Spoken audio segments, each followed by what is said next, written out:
out the show tonight. You know, my first guest is one of the stars of Sex and the City, which begins airing on TBS next Tuesday night at 10. Please welcome Kristin Davis.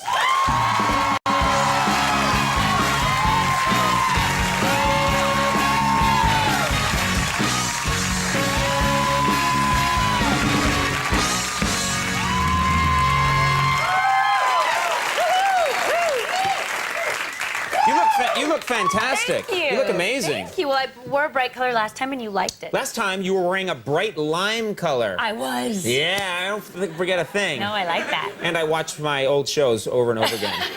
Alone in my underwear eating nachos. No, yeah. That's sad. So I'm like fast forwarding and no, but you look fantastic. Thank you for being here. It's my pleasure. Let's talk about this because I can't walk 5 feet in the city without seeing a giant billboard for Sex and the City because they're showing the whole program over again on TBS. That's right. Now, here's my question. Yes. TBS, it's not cable. How are you going to handle this? I mean, there's cursing in Sex and the City. Yes. There's There's a lot of things. There's also there's a lot of nudity. There's nudity. There's boobs a-flying on that show. I guess that's true. Yes.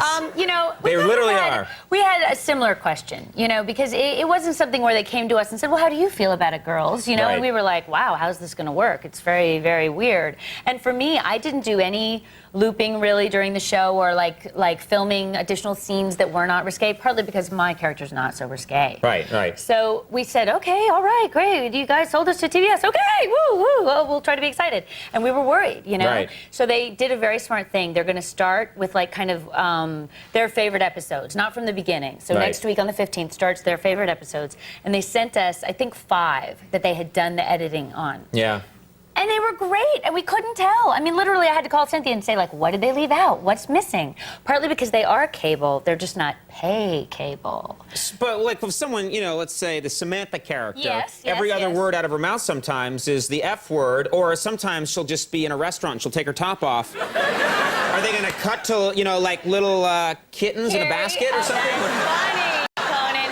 Well, 2 things. Okay, so you know how sometimes you watch a film that you've seen in the theaters and Yes. someone looped in a different word? Yes. That happens a lot. Right. So it's not like you don't know what they're saying. You still know what they're saying. That's There's my just- favorite thing about when sometimes I'll watch, you know, some movie that when you saw it in the theaters, every other word was, you know, a swear. Something we can't say. Just something, you know, incredibly. Right. And then you see it on TBS, and they've dubbed it in. And of course, they couldn't get Pacino to come in and dub in other words. Right, and so they always, and they want to try and make it. So they're like, you know, you made a big mistake, buddy. I'm going to take your head and rub it with peanut butter. Right.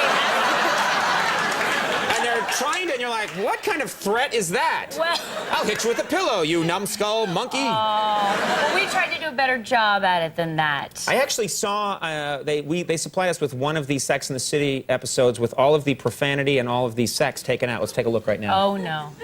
Your face is glowing. Did you get a facial or something? Apparently, and it's captivating. I didn't miss anything though. Funny, that was really, really funny. I didn't miss anything. You know, one of the things, so sometimes, absolutely, they have taken a whole, shot out. Like, they do the episode where we go to Staten Island and Samantha had sex with the fireman. But they leave a lot in, and they didn't edit for time. So there's some of the episodes are like 30 minutes, 35 minutes. So she comes down the pole in the fireman outfit that's kind of covering strategically. Right. And so you know what's going on. And then they just don't show the scene where they're actually having sex. You know what they against should the do? There's that movie Showgirls. Yeah, That, And I talk about this movie a lot, and I work it into You conversations. But in the movie Showgirls, they show that movie, I think, on TBS or one of those channels sometimes. And that's a movie where everybody's nude all the time. Right. And what they did is they took a computer and they added clothes to people. No, literally they like didn't. sweaters and beekeepers' outfits and. I'm not kidding. They did. I'm not even joking about that. They Do added. you have a clip of that? No. I'm sorry. That would cost money. We don't have. What kind of show do you think this is? But I'll tell you what's really funny, too. There's a whole Charlotte episode where she has a gynecological issue, and she talks about it. Because, you know, they show female issue commercials where people say words. Yes, so they all do. those words are in. All those words are fine. The more scientific words. Speaking of which, you're going to stick around to the end of the show because our third No. guest, it gets pretty risque. I play Charlotte, Conan. So that's really part of you. You get uptight talking about sex and the female body. On television? Sure, yeah. It's very late at night. And this isn't really a professional television show. You could argue it doesn't really matter. Stick around, it's going to be fun. I'm sure. You know, I had one thing I wanted to tell you, which is about a year ago, my producer, Jeff Ross, my head writer, Mike Sweeney, and myself, we went and did a USO show, USO tour overseas in the Persian Gulf. And one of the first things that happened to us is we get off the plane, and I think this guy who picked us up, I don't know if he was from Alabama or where, but he was from someplace in the South, and we get into his car, and he said, now, where are you fellas coming from? And I said, well, we're coming from New York City. And he went, boy, I've never been, but I bet it's just like Sex in the City. And I didn't want to break his heart. I'm glad. I think that your show single-handedly raised every guy's expectation of what New York City would be like, because I'm speaking from my own experience. For me, it's a cherry Coke at the Olive Garden, and, you know, nobody was talking to me for years and years at a time. No, I don't believe that for a second. True story.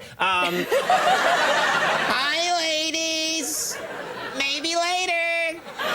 No. I'll be over here. No, Conan. But do you find that that's true, that there are people who think that anytime they go out in New York City, it's going to be gorgeous women, green apple martinis? I do, but you know what I've found? I don't go out a lot myself, but sometimes if, like, my agents come or something, they'll say, meet us out at some place, and I'll think, well, that place sounds familiar. And we end up there, and I'm like, oh, we shot here. Because, I mean, I don't think there's a restaurant or a bar that we did not shoot a scene in. So I'll be like, oh, we shot blah, blah, blah there.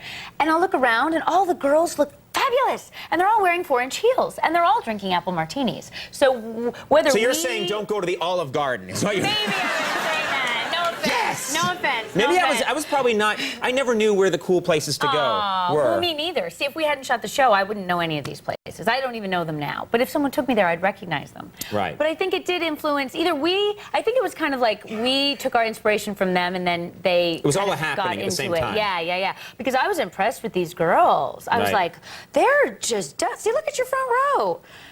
Look at them, they're adorable. Oh, these girls right here, yes. Yeah, they're like they're very... Shoot those girls, strappy, yeah, there's nice. you know. They got the straps. Yeah, and the... Hello, the girls. strappy, How the are you? shoes. Nice to see you. Girly girls. You know, it's so funny because when you said, I mean, the girls here are wonderful. I mean, look at your front row. The first thing I saw was this guy in the shorts and the baseball cap. He's a nice guy. He's Nothing against that guy. Sure. But I thought you wanted me to come on to him, and that would be later after the show. I mean, I think we had a... I don't mean to interrupt you. No, that's okay. It's on? Yes, it's on. Are you having like a flashback? Hello. I'm a weird guy. You're on tonight. I like the wandering around part. You like that part? That was fun. You know, I just feel that TV needs to be less rigid. Shake it up. Shake it up a little bit. Yeah. We gotta raise the roof. I think that's how the kids...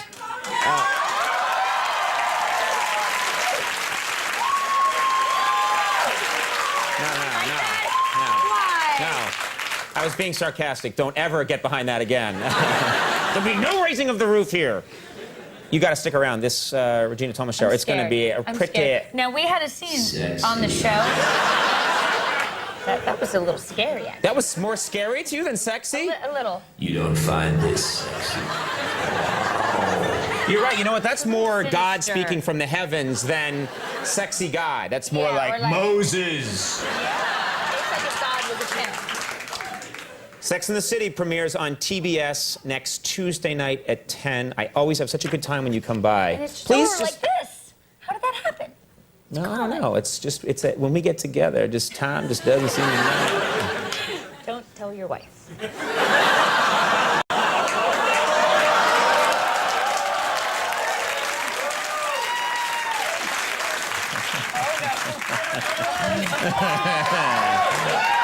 Wait a minute. Guys in the audience are like, go for it, Conan! And do what at this point? All right. Thank you so much. Thank you. Kristin Davis, everyone. Steve Coogan coming up. We'll be right back.